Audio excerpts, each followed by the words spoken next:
Saturday ngayon at may balak na magtipon-tipon ang buong pamilya, buong barangay mamayang gabi dito sa aming backyard.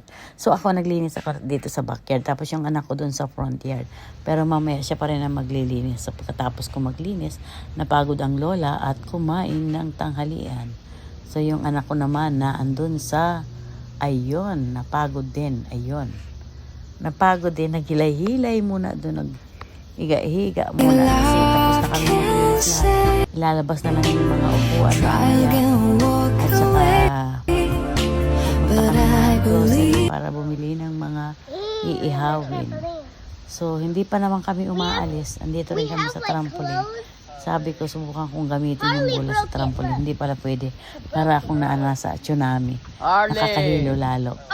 So ayan, nagtambay-tambay kami ni Mila dyan, yung dalawang lalaki na andun sa It's so nice. Tapos pumasok ako sa loob ng bahay.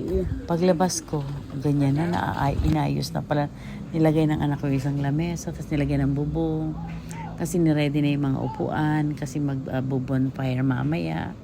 Wala naman, kami lang, daddy niya, tapos yung balay ko, kami lang, parang pamilya, ganyan, maliit lang naman ang ng pamilya na sasakupan. So ang anak ko mag-barbecue yan, mag-iihaw ng burger, hotdog, ganyan lang ang pagkain nila, mga chips, tinapay, yan ang kanilang mga foodie. Tapos dumating na yung daddy niya, may dalawang aso rin, ang laki-laki, yung puti na yan, yan. Natatawa ako sa laro nilang yan. Kinabukasan, linggo na to, alas 9 ng umaga, mag-aalas 10 na pala. Dito kami sa labas kasi ang ganda na ng panahon, medyo chilly na ang panahon. So dito kami kumain ng almusal tanghalian kami ni Mila, kasi lumabas yung anak ko kasama yung asawa niya. Tapos yung dalawa ko namang apo nasa loob. Tapos pagkatapos niya, namalengke na nga kami, punta kami sa Five Below pala, bumili siya ng pang fart. yung fart na yun na ini-spray mo lang, ang baho pala talaga nun. Ngayon lang ako nakaamoy nun. Kasi tulog yung asawa ng anak ko. In-spray niya buong kwarto, narinig ko sumigaw. Ay, nako. Tsaka naman ito sa parke, yung kuya naman niya, in-sprayhan din. So pagkatapos na naman nga ng Sunday, ayan, tinuturuan magsibak ng kahoy. Kasi meron pa kaming natirang iihawin, tapos bumili siya ng steak. Mag-dinner na naman kami niya sa likod bahay. So nagsibak sila ng kahoy, parang probinsya, nagsibak ng kahoy. Pagkatapos sila magsibak, naglaro na sila ulit. Pero tinutulungan pa talagang matutong magsibak ng kahoy yung panganay.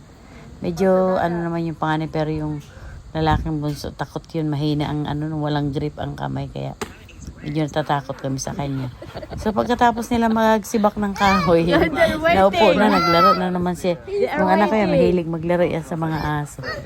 Naglalaro sila ng bola, natatawa naman kami, talaga naman nagsisipagtakbuhan na yung mga aso pag tinapon yung bola na yan. Ang laging panalo dyan si Max, magaling yan si Max eh. So ayan, nagsipaglaro na nga. Hey, you let him get it. Here, throw it. Well.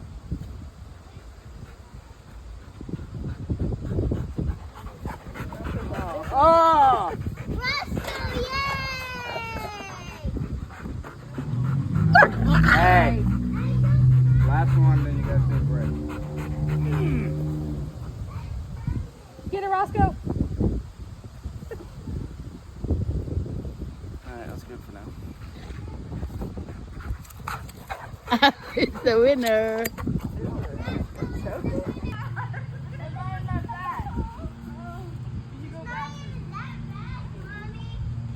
No, I'm not throwing that right now.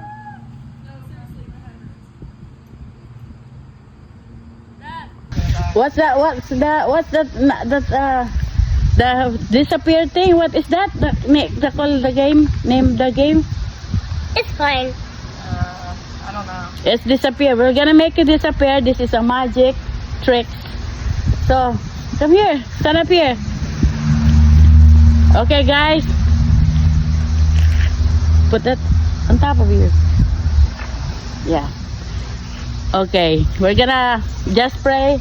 Abracadabra. Appear, disappear, 1/2, 1/4. Okay, we're gonna remove this, guys. Let's see if he disappears. Oh my God! Where is she? Where did she go? Oh my God! She's gone. Oh. Wait, no, how? She's gone. Gone. For an hour. Where did she go?